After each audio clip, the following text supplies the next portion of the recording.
Closing camps won't tackle Kenya's refugee problem. The Kenyan government has again issued an ultimatum to the United Nations High Commissioner for Refugees (UNHCR) to provide a plan and timeline for closing the Dadaab and Kakuma refugee camps. Though the government has issued these demands before, its new ultimatum has caused anxiety for more than 400,000 Somali, South Sudanese, Congolese, and other refugees, many of whom have never known life outside these camps.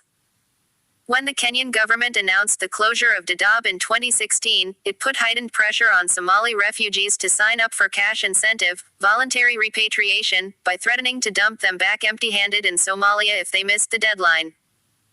As journalist Ty McCormick recounts in the newly published Beyond the Sand and Sea, one family's quest for a country to call home, life in the Kenyan refugee camps can feel like a hopeless trap with restrictions on free movement, food rationing, and limited educational opportunities.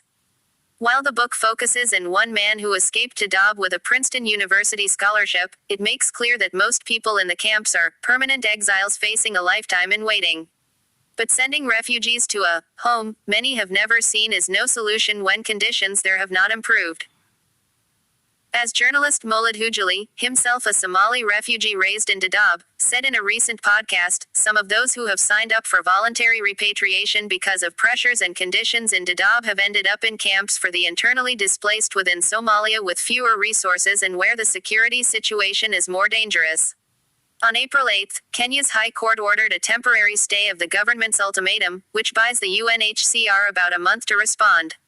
But in the midst of a political crisis, conditions in Somalia will look no better 1 month down the road.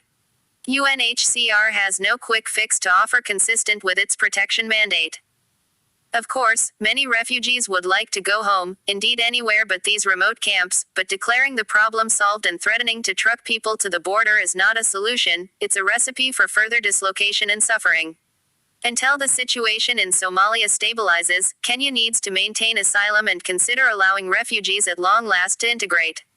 They could start by opening up, not closing, the camps and allowing those forced to live their freedom to move.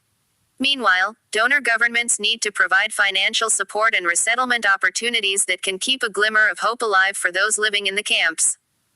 The political experts in East Africa urges Kenyans to come up with a healthy idea to negotiate with its neighboring country, Somalia, instead doing wrong steps which can damage its international relationships with worldwide.